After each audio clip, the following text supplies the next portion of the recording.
शहर से थोड़ा सा ही दूर एक छोटा सा गांव था। उस गांव में एक परिवार रहता था। परिवार में गरिमा और उसका पति बिरजू और उनके 2 बच्चे चिंकू और पिंकी रहते थे। उनका परिवार बहुत हंसी खुशी जीवन व्यतीत कर रहा था कि तभी उनके जीवन में एक दुर्घटना होती है। कार एक्सीडेंट में उसके पति बिरजू की दोनों टांगें खराब हो जाती हैं, जिस वजह से बिरजू घर पर बैठ जाता है। दोनों टांगें काम न करने की वजह से बिरजू अब कोई काम भी नहीं कर पाता था, जिस वजह से घर की सारी जिम्मेदारी गरिमा के ऊपर आ गई थी। गरिमा ने जैसे तैसे हालात को संभालते हुए गांव में एक सब्जी का ठेला लगाया और वह सब्जी बेचने लगी। गरिमा बहन, ये तो तुमने बहुत अच्छा काम किया कि यहाँ तुमने सब्जी का ठेला लगा लिया। यहाँ गांव में सब्जी का एक भी ठेला नहीं था। हम सभी को सब्जी लेने के लिए पक्की सड़क वाले रास्ते पर जाना पड़ता था, जो कि हमारे घर से कितना दूर है। अब यहाँ पास में सब्जी होने की वजह से अब हम सब यहीं से सब्जी ले जाया करेंगे। इस तरह गरिमा का सब्जी का व्यापार ठीक ठाक चल रहा था। अब गरिमा को घर का पूरा काम और बाहर का काम दोनों करना पड़ता था, जिस वजह से कभी कभी गरिमा बहुत थक जाया करती थी। अरे क्या हुआ गरिमा बहन, तुम आज बहुत थकी थकी सी लग रही हो। नहीं दीदी, बस वो रात में नींद पूरी नहीं हो पाई ना, और सुबह सब्जी लेने बड़ी बाजार पर जाना था, तो बस वही थकान है थोड़ी सी। थोड़ा तुम अपनी सेहत का भी ध्यान रखा करो, बीमार पड़ जाओगी तो यह सब्जी भी नहीं बेच पाओगी। हाँ दीदी, बस ये सब्जियां बिक जाए तो मैं घर जाकर पहले आराम ही करूंगी। इस तरह गरिमा सारी सब्जी बिक जाने के बाद वह घर आ जाती है और घर पर आकर अपने पति और बच्चों के लिए खाना बनाती है और सारे मिलकर खाना खाते हैं। गरिमा, कैसा रहा तुम्हारा आज का दिन? जी ठीक रहा आज का दिन। सारी सब्जियां बिक गई। कल सुबह जल्दी उठकर बड़ी बाजार से ताजी सब्जियां खरीद कर लानी होगी, तभी उसे बाजार में बेचने जा पाऊंगी। गरिमा, मुझे माफ कर दो। मेरी लाचारी की वजह से तुम्हें घर का काम और बाहर का काम सब अकेले ही करना पड़ता है। आप ज्यादा चिंता मत कीजिए, मैं सब संभाल लूंगी। आप बस अपना ख्याल रखिए, बाकी का काम आप मुझ पर छोड़ दीजिए। चलिए, अब सबने खाना खा लिया है तो जल्दी से सो जाते हैं, सुबह जल्दी भी तो उठना है। आज सुबह गरिमा जब बिस्तर से उठने की कोशिश करती है तो वह उठ ही नहीं पाती। उसका पूरा शरीर बुखार से तप रहा था। हे भगवान, मेरी हालत तो बहुत ज्यादा खराब हो गई है। मैं तो उठ ही नहीं पा रही हूँ। अब मैं बड़ी बाजार से सब्जी कैसे लाऊंगी?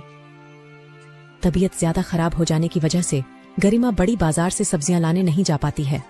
इसी तरह 2-3 दिन निकल जाते हैं और गरिमा की तबीयत में कोई सुधार नहीं आता, जिस वजह से गरिमा बाजार में ठेला भी नहीं लगा पाती। दूसरी तरफ गरिमा के बाजार में ठेला न लगाने की वजह से राजू नाम का एक व्यक्ति गरिमा की जगह पर अपनी सब्जियों का ठेला लगाने लगता है। अब गांव के लोग राजू से सब्जियां खरीद कर ले जाया करते थे। इस तरह राजू का सब्जियों का व्यापार अच्छा चलने लगता है।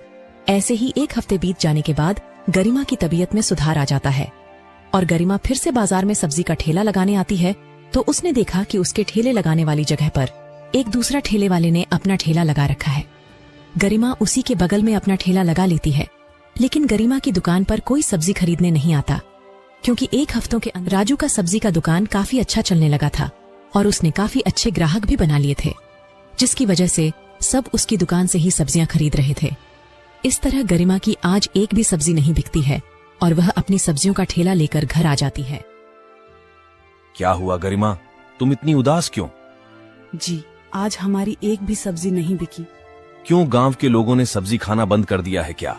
नहीं, ऐसी बात नहीं है। दरअसल मेरे ठेला लगाने वाली जगह पर किसी और ने ठेला लगना शुरू कर दिया है और सब लोग उसी से सब्जी खरीदते हैं। कोई नहीं गरिमा, तुम कल फिर से सब्जी लगा लेना। आज सब्जी नहीं बिकी, इसका मतलब यह तो नहीं कि कल भी नहीं बिकेगी। हाँ, आप बिल्कुल सही कह रहे हैं। मुझे हिम्मत नहीं हारनी चाहिए। मैं कल फिर से बाजार में सब्जी का ठेला लगाऊंगी। अगली सुबह गरिमा अपना ठेला लेकर अपनी जगह पर पहुंच जाती है, लेकिन आज भी कोई भी गरिमा से सब्जी नहीं खरीद रहा था। सब उसी ठेले वाले से ही सब्जियां खरीद रहे थे।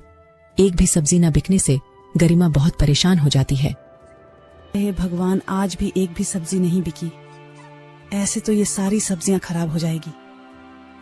इतनी सारी सब्जियों का मैं क्या करूंगी, और मेरे पास अब इतने पैसे भी नहीं बचे कि कल बाजार जाकर मैं ताजी सब्जियां ला सकूं। सब्जियां न बिक पाने की वजह से गरिमा परेशान होकर अपना ठेला लेकर घर जाने लगती है कि तभी उसकी नजर सड़क के किनारे एक पाव भाजी की दुकान पर पड़ती है।